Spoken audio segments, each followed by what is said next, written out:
नाज़रीन, अगर आप माल रोड लाहौर से चुबुर्जी की जानिब सफ़र करें तो बाएं हाथ पर एक सड़क मुड़ती है जिसे पुंछ रोड कहा जाता है और बिल्कुल उसके शुरू में एक गुजरों का डेरा है जहां पर बहुत ज़्यादा भैंसें मौजूद हैं और ये भैंसें पिछले 25-30 साल से वहां पर मौजूद हैं और इनका दूध निकालकर फरोख्त किया जाता है। अगर आपको पता हो कि निज़ाम ब्लॉक इकबाल टाउन के अंदर एक बहुत बड़ा भैंसों का तवेला है जहां पर अरसा दराज से दूध फरोख्त किया जाता है। जौहर टाउन के अंदर इस तरह के बेशुमार बाड़े और डेरे मौजूद हैं और ये वो 3 जगह हैं जो मैंने अपनी इन गुनाहगार आंखों से देखी और उसके अलावा बहुत सारे लाहौर के ऐसे इलाके हैं जिनकी शहरी हदूद के अंदर बाकायदा तौर पर जानवर मौजूद हैं। आपको दुनिया के कौन से बड़े शहर में मेन शाहराहों के ऊपर ऊंटनी का दूध मिलता है, वो भी उसी वक्त निकाल कर फरोख्त किया जाता है। आपको दुनिया के कौन से शहर में छोटे जो सदके के बकरे हैं वो तोल कर दस्तयाब होते हैं।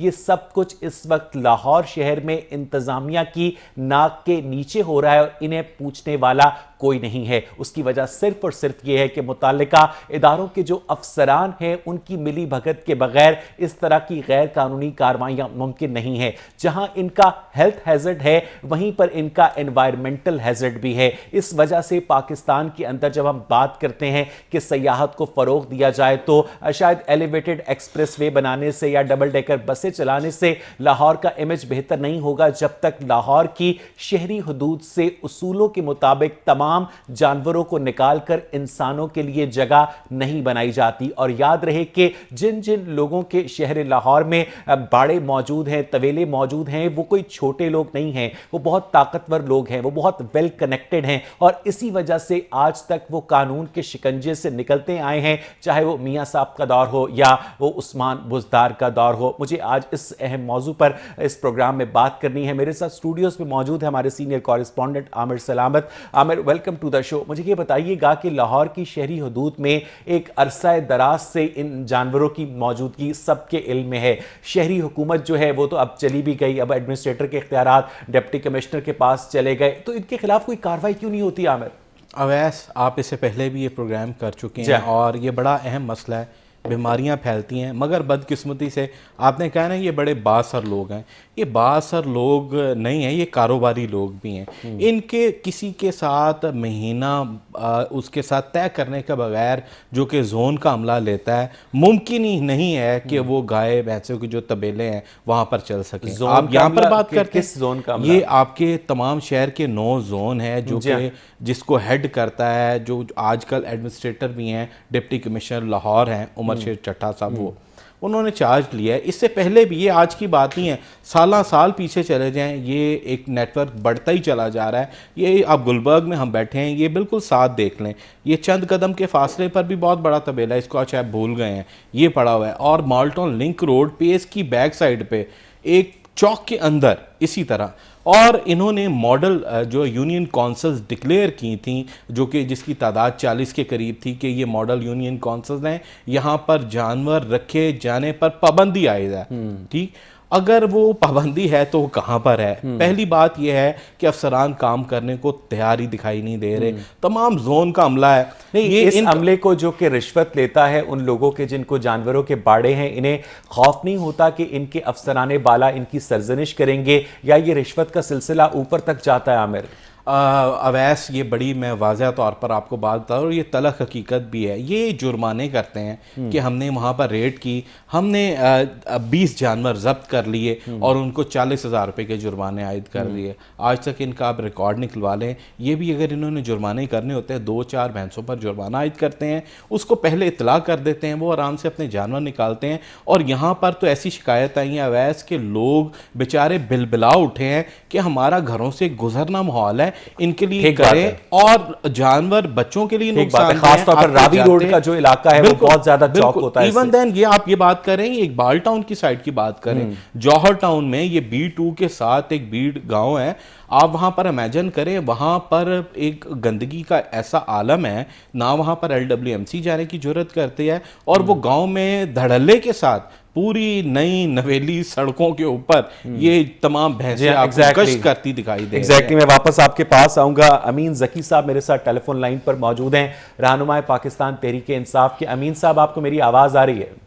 जी जी बिल्कुल। अमीन साहब, यहाँ पर हम बात कर रहे हैं कि लाहौर की शहरी हदूद के अंदर भैंसों के तवेले मौजूद हैं, बाड़े मौजूद हैं, शहर के अंदर बकरियों के रेवड़ चलते हैं, शहर के अंदर बाकायदा मेन फिरोजपुर रोड के ऊपर जिना हॉस्पिटल के सामने ऊँटनी का दूध भी फरोख्त किया जाता है। क्या आप लाहौर को जनूबी पंजाब बनाना चाहते हैं? देखें, ये वाकई आपने जो आज इशू उठाया है, ये क्वेश्चन जो आपने आज किया है, ये बिल्कुल वक्त के मुताबिक ये मुनासिब है। और मैं ये समझता हूँ कि ये आज का सवाल नहीं है। ये जब भी हुकूमत करती है ये, लेकिन हमारी जो गवर्नमेंट के अदारे हैं वो जिस तरह के अभी ये बात कर रहे थे आमिर सलामत साहब, हाँ आमिर साहब के, वो उनको पहले एडवांस बता भी देते हैं और उनसे रिश्वत ले लेते हैं, थोड़ा बहुत जुर्माना कर देते हैं। ये हर जगह पे गंदगी फैली हुई है। देखिए, जानवरों से हम गुलबर्ग के इलाके में को छोड़ के अब डिफेंस के इलाके में आ जाएंगे, साथ ही 2-3 इसके गाँव इसके अंदर आते हैं। वहाँ पे सरेआम सड़कों के ऊपर ये स्टेट लाइफ हाउसिंग सोसाइटी, ये भी तकरीबन डिफेंस के अंदर है। वहाँ भैंसें, गाय, बकरियां, मतलब मेन सड़कों के ऊपर से वो जाते हैं उधर, मतलब एक्सीडेंट भी होते हैं। इसके अलावा तो जब आप लोगों की हुकूमत आएगी तहरीक इंसाफ की, तो आप लोग इस सूरत हाल को रिवर्स करने का इरादा रखते हैं? मैं यही तो कहने लगा हूँ कि सिस्टम इतना हमारा पाकिस्तान का बड़े दुख के साथ ये कहना पड़ता, हम हुकूमत में कोई 22 साल की स्ट्रगल के बाद आए थे, तो मैं देख के खुद हैरान हो जाता हूँ यार, इतना सिस्टम। मैं अभी आपको ये बताता हूँ अमीन साहब, मुझे आपकी बातों से एहसास छलकता हुआ नजर आया, जिसके लिए मैं सबसे पहले आपका शुक्रगुजार हूं कि आपने मसले को रिकग्नाइज किया। अक्सर इस प्रोग्राम के प्लेटफॉर्म में जो तहरीक इंसाफ के जो तर्जुमान आते हैं वो मसले की मौजूदगी से ही इनकार कर देते हैं। सो यूर अ गुड मैन कि आपने कम अज कम एटलीस्ट इकरार किया कि यह मसला एग्जिस्ट करता है। अब अमीन साहब, मसला यह है कि जिन अफसरान के खिलाफ आप बात कर रहे हैं कि वो इन लोगों से मिले होते हैं, तो इन अफसरान के ऊपर जो एक पॉलिटिकल लीडरशिप है, जो एक चीफ सेक्रेटरी के ऊपर, डिप्टी कमिश्नर के ऊपर जो पॉलिटिकल लीडरशिप है, ये उसकी नाकामी है ना अमीन साहब, कि वो अपने अफसरान से काम नहीं ले पा रही और अफसरान उससे ज्यादा मुंह जोर हैं। बिल्कुल, मैं इस पे आपकी बात सही है कि मैं पीटीआई का फाउंडर मेंबर हूं और मेरा इन सब मिनिस्टर से रब्ता भी रहता है। इनको जाके मैं मुख्तलिफ जो डिपार्टमेंट्स के मिनिस्टर्स हैं, मैं सबको कहता हूं कि भी अपने अपने अदारों को संभालें, अपने जिन अदारों की मिनिस्ट्रियां हैं उनमें आप काम करें और देखें जाके वहां पे उनका जो गवर्नमेंट के लोग हैं, जो एम्प्लॉइज हैं, वो क्या कर रहे हैं वहाँ पे। मेरा भी इसमें ये नया पाकिस्तान हाउसिंग प्रोग्राम जो हम घर बनाने जा रहे हैं, 15-16 शहरों में हमने सोसाइटी शुरू की हैं, हाउसिंग सोसाइटीज। यकीन करें आप, हमें 2 साल सिर्फ एक कानून बनाने में लग गए कि जो प्राइवेट सेक्टर है अगर वो हाउसिंग सोसाइटी शुरू करे तो उसमें वो इतनी जगह दे हमें, 20 मतलब 100 कनाल है जगह, तो 20 कनाल में वो हमारे नक्शे के तहत 3-3, 4-4 मरले के वो नहीं, ये बात ठीक है अमीन साहब, लेकिन जो पॉलिटिकल लीडरशिप की नाकामी है, जिस तरह से सानिया मरी में हमने देखा कि जो पॉलिटिकल लीडरशिप है वो 2-4 अफसरान को मुअत्तल करके, ट्रांसफर करके, कमेटी बना के मामले को ठंडा कर देगी, सानिया साहिवाल की तरह, सानिया उसामा सत्ती के कत्ल की तरह। तो इस मामले में भी जो लाहौर की शहरी हदूद के अंदर अगर कोई फॉरेन टूरिस्ट भूले भटके से आ ही गया पाकिस्तान में, तो वो क्या देखेगा कि यहाँ पर मेन शाहराहों के ऊपर बकरियां जो हैं उनके रेवड़ घूम रहे हैं, वहां पर ऊंटनी का दूध फरोख्त हो रहा है, वहां पर भैंसों के बाड़े बने हुए हैं। ये शहर है या गांव है अमीन साहब?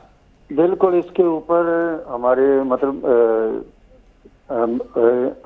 वज़ीर आज़म इमरान खान साहब ने भी हमारे इन चीज़ों पे बड़ा नोटिस लिया और मिनिस्टरों की बड़ी सर्विलेंस की है उन्होंने कि भाई अपने अपनी जो ड्यूटीज हैं, जिम्मेदारियां हैं, उनको संभालें। ये पिछले दिनों भी जो मीटिंग हुई है उसमें भी उन्होंने, बल्कि लाहौर अमीन साहब जरा यहाँ पर तवक्कुफ कीजिएगा, मैं वापस आपके पास आऊँगा। मेरे पास इस वक्त फोन लाइन पर डॉक्टर सलमान कासमी मौजूद हैं, सीनियर फिजिशियन हैं। डॉक्टर सलमान, आपको मेरी आवाज़ आ रही है? जी आ रही है। डॉक्टर साहब, यहाँ पर हम बात कर रहे हैं कि लाहौर की शहरी हदूद में जानवरों के बाड़े मौजूद हैं, यहाँ पर आवारा कुत्ते खुलेआम घूमते फिरते हैं, यहाँ पर बकरियों के रेवड़ मौजूद हैं। तो जो ह्यूमन एनिमल इंटरेक्शन है वो कितना डेंजरस होता है पब्लिक हेल्थ के लिए, कितना बड़ा हेल्थ हैजर्ड है ये? देखें जी, ये मुख्तलिफ बीमारियों का बायस हो सकते हैं। खासतौर पे जो आवारा कुत्तों की बात आपने की है, इससे बेतहाशा जो है वो डॉक्टर जो है लोग उनको रेबीज का हो सकती है अगर ये काट लें। उसके अलावा जो जानवर हैं इनसे भी मुख्तलिफ किस्म की बीमारियों का जो है फैलने का खतरा होता है, क्योंकि बेसिकली गंदगी फैलती है, वाटर सप्लाई कंटेमिनेट होती है और उस इलाके के अंदर जो है अपना पेट और अपना जो है यरकान और इस तरह की बीमारियां भी फैल सकती हैं। तो डॉक्टर साहब, आप क्या समझते हैं कि ख़ास तौर पर जो पेट्स हैं, चलें उनको तो हम वैक्सीनेट कर सकते हैं, लेकिन जो अनअकाउंटेड जानवर हैं, जो कमर्शियल पर्पस के लिए शहर में जानवर रखने का रिवाज है, तो आप समझते हैं कि इससे हमारी जो एरिया सराउंडिंग्स हैं उसके अंदर इन्फेक्शन का ख़तरा, डेंगू का ख़तरा ज़्यादा हो जाता है?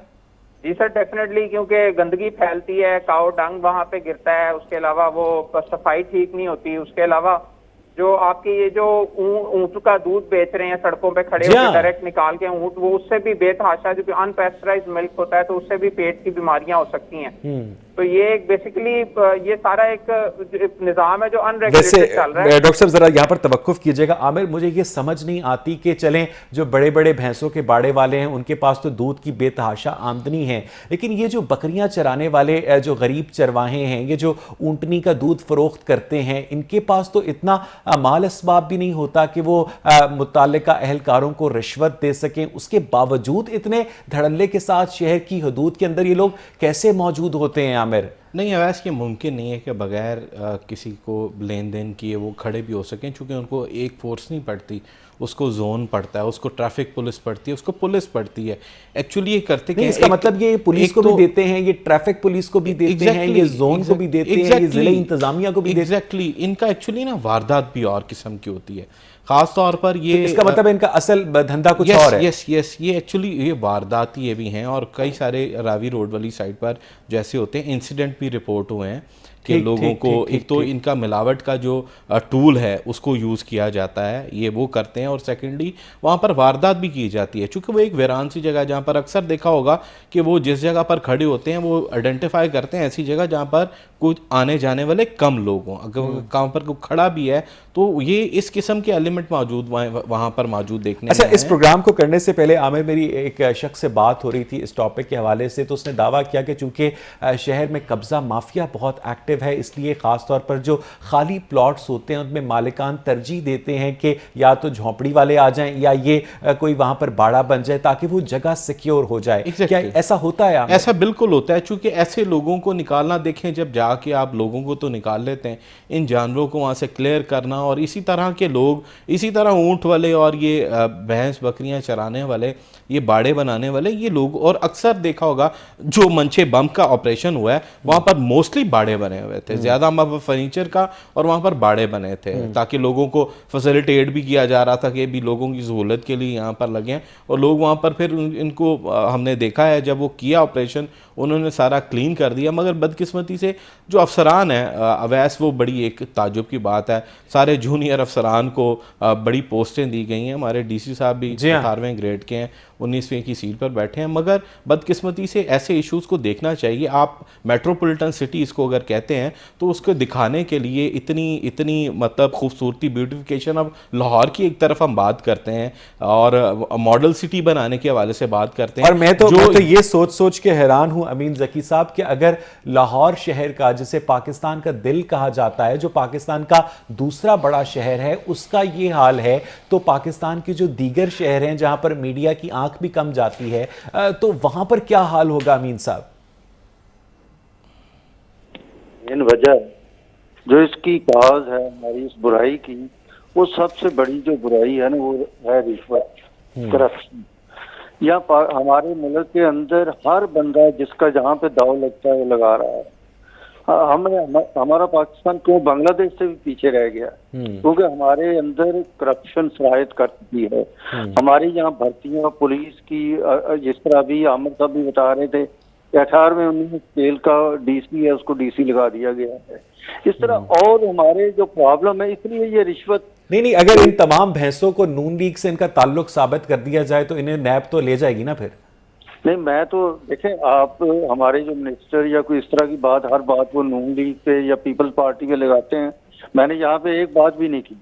ये देखें, ये चाहे नून हो, पीपल्स पार्टी हो, हमारे मुल्क का सिस्टम बहुत अरसे से, ये 58 के बाद हमारे चले, बहुत बहुत शुक्रिया अमीन ज़की साहब, कम से कम आपने मसले की मौजूदगी का एतराफ़ तो किया। डॉक्टर सलमान, लास्ट क्वेश्चन, आप क्या समझते हैं कि जो ख़ास तौर पर पालतू जानवर हैं, लोग जो घरों में पालतू परिंदे रखते हैं, उन्हें बगैर वैक्सीनेशन के ले आते हैं, ये कितना सेफ हो सकता है? देखिए सर, जितने भी जानवर घरों में लोगों ने रखे हुए हैं, डेफिनेटली जो इनमें से मैमल्स हैं उनकी वैक्सीनेशन होनी चाहिए, क्योंकि उसके बगैर इनको रखना जो है वो हेल्थ हैजर्ड है। खासतौर पे जो परिंदे लोगों ने रखे हुए हैं, इससे बहुत सारी लंग्स की बीमारियां हो सकती हैं, और लोगों को अल्टीमेटली बिल्कुल भी शऊर नहीं है कि ये इनके अपने नुकसान हैं। इवन बिल्लियों को भी अगर वैक्सीनेटेड कराए बगैर रखेंगे तो उससे भी कई किस्म की बीमारियां लग सकती हैं। कुत्तों से जो लोगों ने घरों में खूबसूरत ऑस्ट्रेलियन तोते रखे होते हैं पिंजरों में, जो बड़े चहचहाते हुए अच्छे लगते हैं, इनसे भी लंग्स की बीमारियां हो सकती है डॉक्टर साहब? सर, ये अक्सर आपने देखा होगा कि दमे के जो अटैक हो रहे होते हैं लोगों को, उनको कहते हैं कि आप ये तोते वगैरह ना रखें क्योंकि इससे आपको सांस का मसला हो सकता है। ठीक, तो ये एक कॉमन वो है जो कि दमे का बायस बन सकते हैं। बहुत बहुत शुक्रिया डॉक्टर सलमान काज़मी आपके वक्त के लिए। नाज़रीन, आज हमने एक बहुत ही अहम इशू को जो ख़ासतौर पर लाहौर से रिलेटेड था उसे हाईलाइट किया, और अमीन ज़की साहब का भी आपने रिस्पांस देखा, जिस तरह से वो इंतज़ामिया की मजम्मत करते रहे। लेकिन सवाल ये पैदा होता है कि अगर गवर्नमेंट पार्टी भी सिर्फ मजम्मत करेगी तो फिर गवर्नमेंट कौन करेगा? मुझे यहाँ पर एक ब्रेक लेनी है, स्टे विद अस। नाज़रीन, पाकिस्तान के मौजूदा वज़ीर ख़जाना शौकत तरीन अक्सर इस बात का बरमला इजहार कर चुके हैं कि पाकिस्तान के जो मुआशी मसाइल हैं वो पिछली हुकूमतों की वजह से हैं, और यही वो शौकत तरीन साहब हैं जो पिछले पाकिस्तान पीपल्स पार्टी के दौर में भी वज़ारत ख़जाना के निगरान थे। इसका मतलब ये है कि शौकत तरीन साहब अपने आप को भी इस सूरत हाल का कसूरवार गर्दानते हैं। जो शख्स सारी उम्र बैंकर रहा हो, जिसने प्राइवेट सेक्टर के मफादात का तहफ़्फ़ुज़ किया हो, उसका गवर्नमेंट के अंदर जो ट्रांजिशन है वो बहुत ज़्यादा मुश्किल होता है। और एक वो एंगल जो कि पाकिस्तान की फाइनेंशियल मैनेजमेंट के हवाले से बहुत ज़रूरी है कि जब भी शौकत तरीन साहब प्री बजट या पोस्ट बजट प्रेस कॉन्फ्रेंस करते हैं या मिनी बजट के हवाले से सहाफ़ियों के सवालों के जवाब देते हैं, तो उनके चेहरे पर या उनके लहजे में कोई नरमी नहीं होती है। वो ऐसे टैक्सेस बढ़ाने का ऐलान करते हैं, ऐसे पेट्रोलियम डेवलपमेंट लेवी बढ़ाने का ऐलान करते हैं जैसे ये अवाम पर उनका हक हो। हालांकि शौकत तरीन साहब के मातहत जो फेडरल बोर्ड ऑफ रेवेन्यू, जिसके सरबराह डॉक्टर अशफाक अली खान हैं, वो आज तक इस बात को जस्टिफाई नहीं कर सके कि वज़ीर आला पंजाब उस्मान बुज़दार 2000 रुपए इनकम टैक्स सालाना कैसे देते हैं और कानून की निगाह से या FPR के शिकंजे से बच जाते हैं। जो मिनी बजट पेश किया गया पिछले माह, जिस पर अपोजिशन ने वावेला किया, उसके बाद ये कहा गया कि इससे आम आदमी पर सवाए इसके कोई फर्क नहीं पड़ेगा कि उस पर 1.5 अरब रुपए के मजीद टैक्सेस लगेंगे, डायपर्स महंगे हो जाएंगे, कॉस्मेटिक्स का सामान महंगा हो जाएगा, और ऐसे ये शो किया जा रहा है जैसे डायपर्स एक आम आदमी की ज़रूरत नहीं है, सजना सवरना एक आम आदमी के बस से बाहर की बात होनी चाहिए। लेकिन यही जो एक कंपैशनेट रियासत होती है, मैं आपको मिसाल देना चाहूँगा कि इस वक्त आपके हमसाया मुल्क में जो डॉलर है, पिछले 3 साल में उसकी प्राइस में 3 रुपए का इजाफा हुआ है, लेकिन पाकिस्तान के अंदर जो डॉलर की डिप्रिसिएशन है, जो रुपए की डिप्रिसिएशन है, वो स्टैगरिंग है। 45% से ज़ायद पर रुपए की कदर जो है वो कम हो चुकी है, और उसको कहा जा रहा है कि ये पाकिस्तान की इकोनॉमिक स्टेबिलिटी के लिए बहुत ज़रूरी है। और वज़ीर आज़म इमरान खान अपनी मुआशी टीम को शाबाश देते हुए नज़र आते हैं कि आपने बहुत अच्छे मुआशी अहदाफ हासिल किए हैं, और अगर कोई तनकीद करने की कोशिश करे तो ये कहा जाता है कि पूरी दुनिया में महंगाई में इजाफा हुआ है और फिर कोरोना तो है ही जिसके पीछे छुपा जा सकता है। इस सारी सूरत हाल पर आज के प्रोग्राम में बात करने के लिए मेरे साथ आज बहुत ही ज़बरदस्त पैनल मौजूद है। मोहतरम इलियास मजीद शेख साहब हैं, सीनियर बिजनेसमैन हैं। मेरे साथ मोहतरम काशिफ अनवर साहब हैं, साबिक नायब सदर हैं Lahore chamber of commerce and industry के, और मुआशी और इक्तसादी उमूर पर गहरी नज़र रखते हैं। काशिफ साहब, आप क्या समझते हैं कि ये जो मिनी बजट है, इससे महंगाई का एक नया तूफान आएगा? देखिए, ना तो इससे सिर्फ महंगाई का तूफान आएगा, बल्कि इससे मेरी ज़ाती राय में इससे बेरोज़गारी भी बहुत ज़्यादा होगी। क्योंकि जब आप मुल्क में, जब भी आप हमेशा ये बात करते हैं कि मुल्क में रोज़गार कैसे मिलेगा, कि आपने इंडस्ट्री लगानी है, आप इंडस्ट्री को इंपोर्ट करें, मशीनरी को। हम हमेशा ये बात करते हैं कि अगर ट्रेड डेफिसिट बढ़ भी गया और आप मशीनरी इंपोर्ट कर रहे हैं तो नो प्रॉब्लम, मुल्क में ही लगेगा, हम बनाएंगे, प्रोडक्ट्स एक्सपोर्ट करेंगे या मुल्क की ज़रूरियात को पूरा करेंगे। अब जब हमने अपनी हर इंपोर्टेड और लोकल मशीनरी के ऊपर सेल्स टैक्स के रेट को 17% कर दिया है, ये जवाब भी अगलों का हो सकता है कि आप उसका सेल्स टैक्स का इनपुट और आउटपुट ले लें। मेरा सवाल यहाँ पर सिर्फ ये है कि ऐसा प्लांट जो इस मुल्क के अंदर लगेगा और उसकी प्रोडक्शन 2 साल के बाद स्टार्ट होगी, हम 11 से 12% पे बैंक से कर्जा लेकर 17% सरकार को दे देंगे 2 साल के लिए, तो कॉस्ट कहाँ जाएगी आपकी? अगर कोई एग्जिस्टिंग प्लांट भी अपनी मॉडर्नाइजेशन की तरफ जाता है, एक नई मशीनरी ऐड करने के लिए जाता है, तो क्या वो कर्जा नहीं लेगा बैंक से? क्या वो 12-13% पे कर्जा नहीं लेगा? क्या वो सरकार को दोबारा FBR को वो पैसे नहीं दे देगा? और देखें, हमने हर चीज़ के ऊपर हमने जो रेट है उसको 17%। आपने इतने सादा अल्फाज में इस गंभीरता को एक्सप्लेन किया है काशिफ साहब, तो इस बात का जो अंदाज़ा है वो वजारत ख़जाना में बैठे हुए मुआशी जादूगरों को नहीं है, या उनका एजेंडा कोई और है काशिफ साहब? देखें, मैं ये तो नहीं कहूँगा कि एजेंडा कोई और है, लेकिन देखें, बात सिर्फ ये है कि प्राइम मिनिस्टर साहब भी और हम लोग भी खुश होते हैं कि जब FBR के टारगेट्स पूरे होते हैं, और ये पहला साल है कि हमने अपने FBR के टारगेट को डाउनवर्ड रिवाइज नहीं किया, अपवर्ड रिवाइज किया है। हमने उसको 6000 के ऊपर ले गए हैं। अब देखें, ये बहुत आसान होता है, जब रुपी डिवैल्यू होता है तो तब भी हमारे टैक्सेस बढ़ जाते हैं, क्योंकि हमारे 50% से ज़्यादा के टैक्सेस हमारे इंपोर्ट से मिल जाते हैं, और हमारे जितने भी फ्यूल है वो हमारा इंपोर्ट हो रहा है। और हम शायद इसीलिए भी, काशिफ साहब क्या उख्दा खोला है आपने, ज़बरदस्त। और शायद हम इसीलिए भी अपने दूसरे रिन्यूएबल एनर्जी रिसोर्सेज की तरफ शायद नहीं जा रहे हैं, और इस बजट में तमाम रिन्यूएबल एनर्जी रिसोर्सेज जो हैं, सोलर जो है, LED है, उन तमाम पे सेल्स टैक्स 17%। और वो जो आप बेरोजगारी की बात कर रहे थे, देखें, अब अल्टीमेटली जब आपके मुल्क के, देखें, सबसे पहली बात तो ये समझने वाली है कि हमारे दुनिया को कोरोना ने इफेक्ट किया, आपके मुल्क को कोरोना ने इफेक्ट किया, इंटरनेशनल कमोडिटीज तमाम चीज़ों की बढ़ गई, आपके मुल्क में भी बढ़ गई, लेकिन शायद इस तरह से करेंसी किसी और मुल्क की डिवैल्यू नहीं हुई जिस तरह से हमारे मुल्क की डिवैल्यू हुई। तो देखें, ये बातें कुछ ऐसे फैक्टर्स हैं।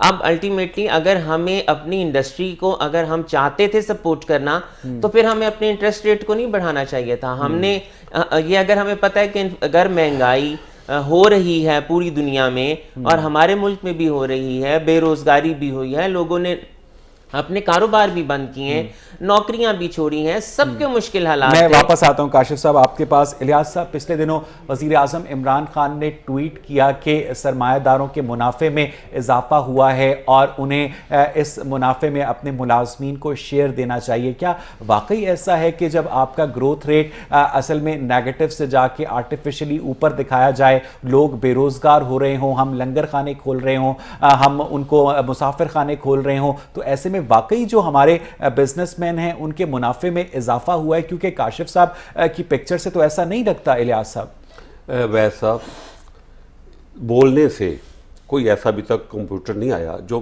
पकड़ सके कि कहाँ झूठ बोला जा रहा है, जहाँ सच बोला जा रहा है। ठीक बात है। मैं कहता हूँ कि इन हुक्मरानों को पता नहीं, शर्म नहीं आती, किस मुंह से बात करते हैं। आप देखिए, ये बेरोजगारी कितनी बढ़ने वाली है, बढ़ेगी। जो बेसिक चीजें हैं उसके ऊपर ये तवज्जो नहीं देते। जब घर का एक सरबराह 12 करोड़ वाम, जिसका सरबराह वज़ीर आला पंजाब 2000 रुपया टैक्स देगा, 2000 रुपया टैक्स देगा एक साल का, तो आप क्या मैसेज दे रहे हो बाकी वाम को? क्या लोगों को क्या मैसेज दे रहे हो? किस मुंह से आप आते हो टीवी के ऊपर? क्या पूरी दुनिया नहीं देख रही होती आप लोगों को? और ये हमारे जो सरबराह होते हैं, ये एक मॉडल्स होते हैं, सही, और लोगों इन्होंने कॉपी करनी होती है। अगर ये अच्छे से, जब भी कोई रिवाज निकलता है, फैशन निकलता है, इन लोगों को देख के निकलता है। 24 घंटे टीवी आता है। एक आम आदमी फिर कहता है कि मैं क्यों टैक्स दूं, जब ये वज़ीर आला पंजाब 2000 रुपया किस मुंह से देता है? एक बात, और उन्हें कोई पूछने वाला नहीं, उन्हें कोई नोटिस नहीं जाता। हमने मुल्क को बना दिया मजाक। हमें देखें, पहली बात यह है कि मैं देखा हम बेस नहीं कर सके। पैसा रेवेन्यू इकट्ठा करने के लिए और बहुत सारे तरीके हैं।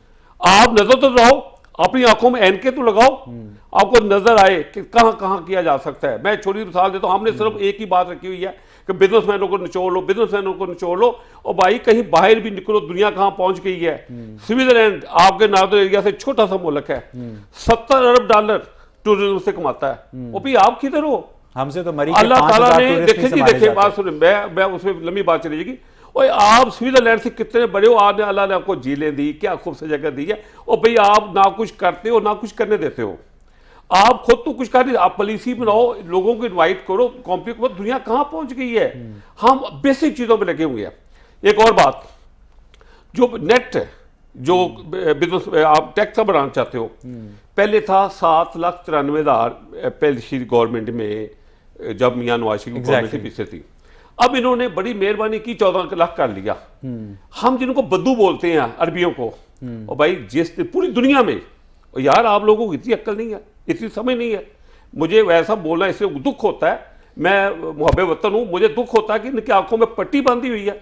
जब एक आदमी मीटर अप्लाई करता है, कमर्शियल टेलर है या कोई भी है, आप उसी को उसका इंडियन क्यों नहीं जनरेट करते? पूरी दुनिया में ऐसा है। और क्या आप लोगों ने रिश्वत के खुद दरवाजे खोले हुए हैं? ये लोग जो हुक्मरान हमारे, ये मुल्क के साथ मुखलस नहीं है। इन्होंने मुल्क को उस बंदे को बाजार दे देते हैं जो इस काबिल ही नहीं है। मैं वापस आऊंगा, मैं कहता हूं वैसा देखें। इलियास साहब मुझे 1 मिनट दीजिएगा, मैं वापस आऊंगा। I can totally appreciate your feelings, I can understand your feelings. जो आपके जज्बात हैं वो पाकिस्तान के ज़्यादातर लोगों के जज्बात हैं, अगर वो खुद कमाते हैं। काशिफ साहब, मैं पिछले दिनों अपनी बेटी का लंच बॉक्स लेने एक बड़े ज़बरदस्त से मॉल में गया। वो जो सामान वो उस दुकान में था वो सारा चाइना से था और वो बड़ा ही खूबसूरत था। 750 रुपये का इंतहाई शानदार लंच बॉक्स और उसके साथ एक बॉटल। तो मेरा एक दोस्त जो मेरे साथ था मुझे कहने लगा कि अगर मैं ये गुजरावाला में बनाऊं तो मुझे ये 1200 रुपए की कॉस्ट आएगी। यानी चाइना से मंगवा कर मुनाफे के साथ बेचना 750 रुपए में उस दुकानदार को जो है वो मुनाफा देता है, लेकिन पाकिस्तान के अंदर जो उसकी मैन्युफैक्चरिंग कॉस्ट है, जो बिजली के बिल हैं, जो मुलाजमीन की तनख्वाहें हैं, वो उससे भी ज्यादा है जो उसकी फिनिश्ड कॉस्ट है। तो फिर पाकिस्तान का बिजनेसमैन, पाकिस्तान का इंडस्ट्रियलिस्ट कहां जाएगा? काशिफ साहब देखें, सबसे पहली बात तो यह कि खराज तहसीन पेश करूंगा इन हालात में भी अपने बिजनेस कम्युनिटी को और इंडस्ट्रियलिस्ट को जो काम कर रहे हैं। और देखें, They do not have any choice. जी, हमें अप्रिशिएट करना चाहिए और हमें सिर्फ ये नहीं कहना चाहिए। देखें, टैक्स हर एक देना चाहता है, टैक्स हर एक देता है, डायरेक्ट या इनडायरेक्ट।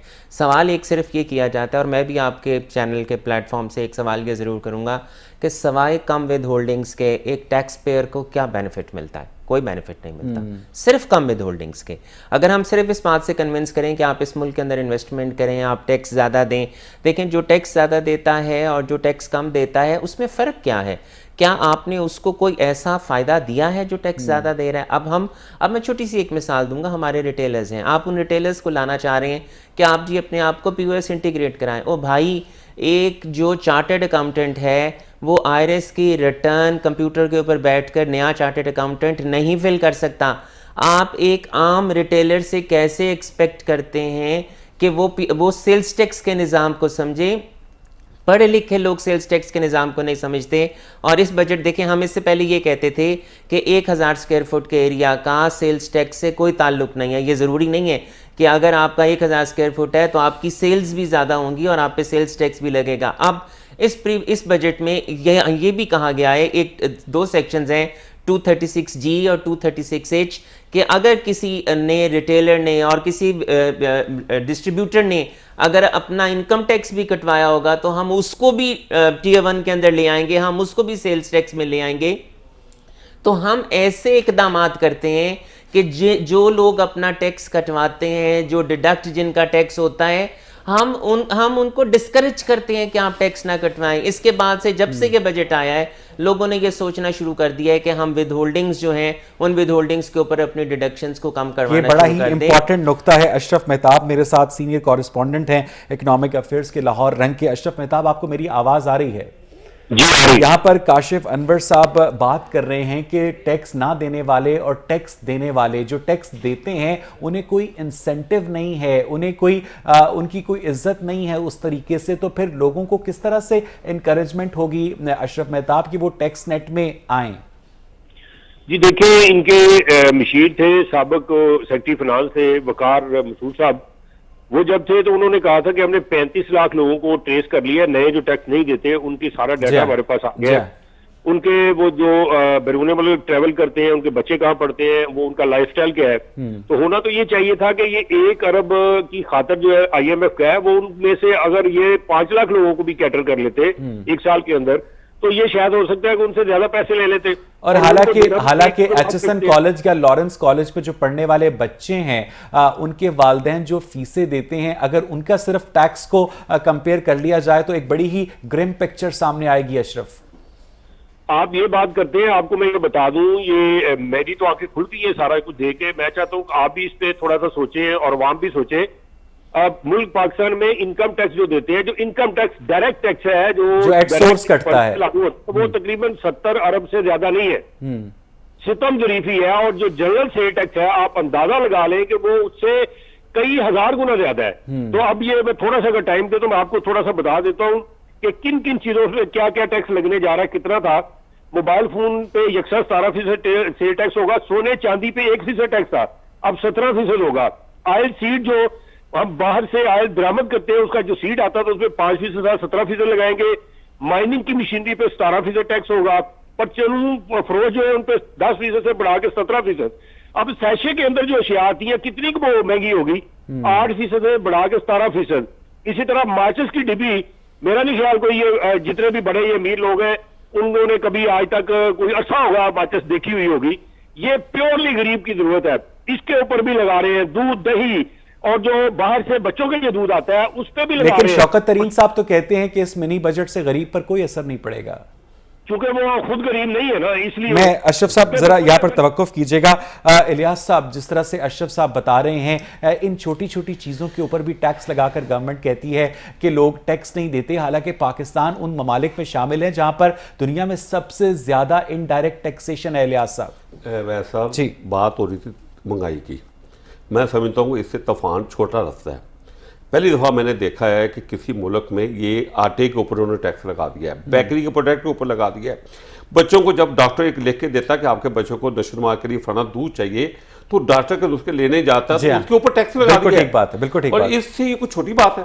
इससे मैं समझता हूँ कि जो बेसिक चीज़ें होती है ना, तो गवर्नमेंट को साहस करना चाहिए उन चीज़ों के ऊपर। उनको सबको अप्रिशिएट, जो डॉक्टर लिख के देता है या उसकी आता है उसको तो स्पेशल डिस्काउंट होना चाहिए, ताकि गरीब आदमी का बच्चा भी अच्छी नशोनुमा कर सके। और ऐसे हालात में इलियास साहब, जो स्मगलिंग है उससे फरोग मिलता है, जो ब्लैक इकोनॉमी है, जो पैरेलल इकोनॉमी है, वो ज्यादा नशोनुमा पाती है। मैं कहता हूँ हम खुद रास्ते देते हैं रिश्वत के। हम सिंसियर मुल्क के साथ हों तो हम रास्ते बंद करें, हम वो रास्ते खुद खोलते हैं ताकि स्मगलिंग हो, काम हो। फिर हमने समझे यहाँ तो कहते हैं ना हर चीज ही बिगड़ी हुई है। अच्छा, एक जानिब काशिफ अनवर साहब, हुकूमत कहती है कि लोग जो हैं वो लीगल चैनल्स नहीं अपनाते, और दूसरी जानिब इलीगल चैनल्स अपनाने वालों को एमनेस्टी दी जाती है। आज वफाकी काबीना का जो इजलास हुआ है, उसका जो 18 नुकाती एजेंडा था, उसका एक पॉइंट ये था कि जो नॉन कस्टम पेड गाड़ियां हैं उन्हें वन टाइम रजिस्ट्रेशन के लिए एक दफ़ा छूट दी जाएगी। क्या हम पाकिस्तान में अशराफिया के लिए अलग और आम आदमी के लिए अलग कानून रखते हैं? काशिफ साहब, देखें, ये बात तो आपके बिल्कुल ठीक है कि कवानीन तो अमीर और गरीब के लिए फ़र्क है।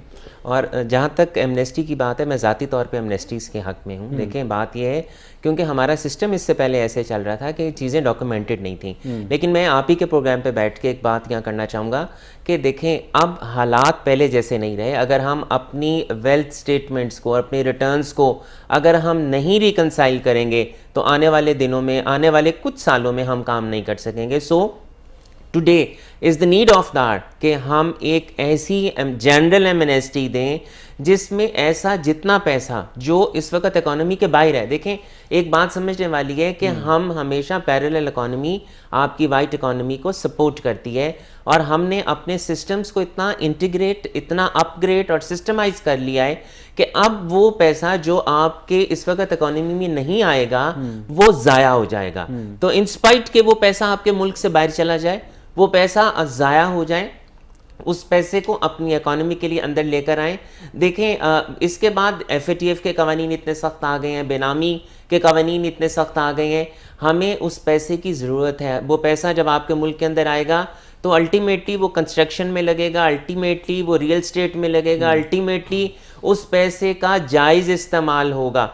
तो हमें उस पैसे को, और जहाँ तक आपके सवाल का ताल्लुक है तो देखें हम मौके खुद देते हैं। अगर हम उस पैसे को कंज्यूम नहीं करेंगे, अगर हम उस पैसे को इस इकोनॉमी के अंदर शामिल नहीं होने देंगे, और एक और मेरा सवाल है कि क्या जो पैसा इस मुल्क से बाहर गया है, क्या वो पैसा वापस हमारे मुल्क के अंदर आया है? क्या हम $1 अरब के लिए हमने इतनी सख्त शराइत को माना है? हम $6 अरब के प्लान के लिए हमने अपनी सारी इकोनॉमी का तहस नहस कर दिया है। तो क्या हम अपने उन पाकिस्तानियों के पैसे को इस मुल्क के अंदर नहीं ला सकते? क्या हम, और वो अरबों के हिसाब से वो पैसा है, डॉलर्स के हिसाब से, इलियास साहब आपसे एक बात पूछना चाहूंगा कि गवर्नमेंट ये कहती है कि पहली दफा हमारे जो फॉरेन रिजर्व्स हैं वो $26 अरब को छू रहे हैं, और इसमें हमारे पास IMF का प्रोग्राम है, सऊदी अरब के पार्क किए हुए पैसे हैं जिन्हें हम इस्तेमाल नहीं कर सकते। तो अगर हमारे फॉरेन रिजर्व्स इतने ज़्यादा हैं, तारीख की बुलंद तरीन सतह पर हैं, तो उसके बावजूद डॉलर की प्राइस जो है उसको तो फिर नीचे जाना चाहिए था ना इलियास साहब?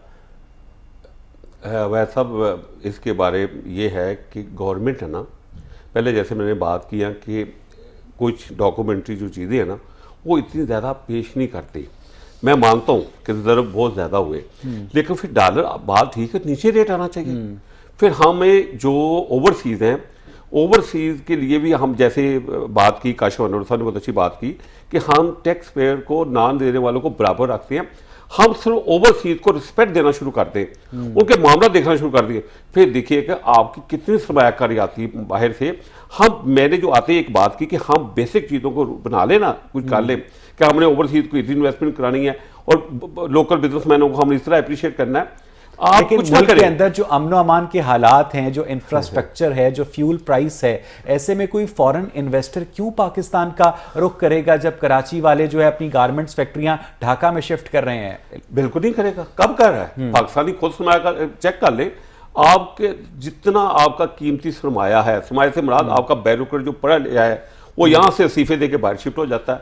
यहाँ का बिजनेस में थोड़ी सी लचक मिलती है, बाहर चला जाता है, और यहाँ से तो हर मुल्क बिजनेसमैन को खुश आमदीद तो काशिफ साहब, इसका मतलब काशिफ साहब इसका मतलब ये है कि जो इकोनॉमिक अफेयर्स का जहाज है वो तो नोज डाइव के ऊपर है, किसी भी वक्त वो क्रैश कर जाएगा। देखें, बात ये समझने वाली है कि हमारा इस वक्त कर्जा कितना है, 50,000 अरब रुपए के करीब है, 127 बिलियन डॉलर्स के करीब हमने देने हैं। और अगर हम ये कहते हैं कि 26 से 27 बिलियन डॉलर्स हमारी किटी में पड़े हैं तो वो भी शायद हमारे नहीं हैं।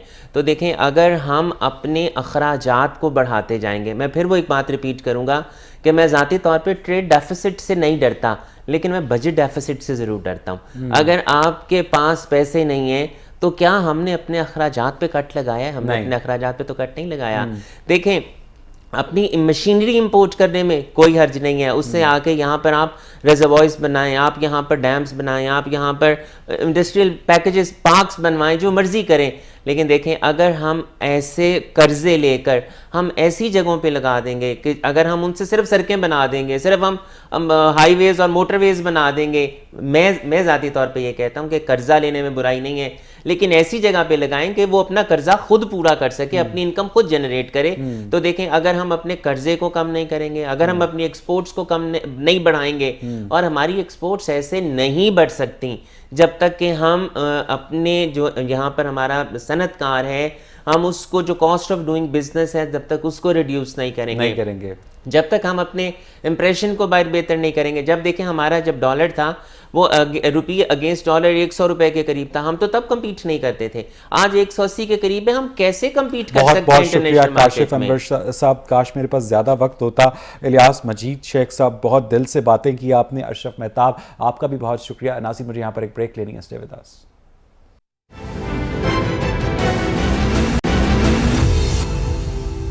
नाज़रीन, प्रोग्राम के आखिरी हिस्से में मुझे आज एक नावल का आपसे तारुफ करवाना है, और उस नावल का नाम है देवता, जो कि फरहाद अली तैमूर के कलमी नाम से लिखा गया, लेकिन असल में फरहाद अली तैमूर मोहिउद्दीन नवाब थे, जो 1930 में पैदा हुए और उनका 2016 में इंतकाल हुआ। ये नावल किस्तों की सूरत में तकरीबन 33 साल तक मुसलसल बिला नागा हर महीने सस्पेंस डाइजेस्ट में शाया होता रहा। पहली दफ़ा 1977 में इसकी इसकी पहली किस्त मंजर आम पर आई और इस नॉवल ने लोगों को अपने शहर में जकड़ लिया। इसे सेमी ऑटोबायोग्राफी भी कहा जा सकता है, क्योंकि देवता कहानी बयान करता है एक ऐसे शख्स की जो कि उसके रिश्तेदारों की जानिब से उसे ठुकराया गया, उसके फैमिली मेंबर्स ने उसे डिसओन कर दिया और उसकी जायदाद पर कब्जा कर लिया, और उसके बाद उसने अपनी जायदाद वापस लेने के लिए कुछ ऐसी कुव्वतों का सहारा लिया जिसे हम बहुत ही सादा अल्फाज में टेलीपैथी कह सकते हैं, कि आप किसी के दिमाग के अंदर झांक कर उसे कोई काम करने पर मजबूर कर सकें।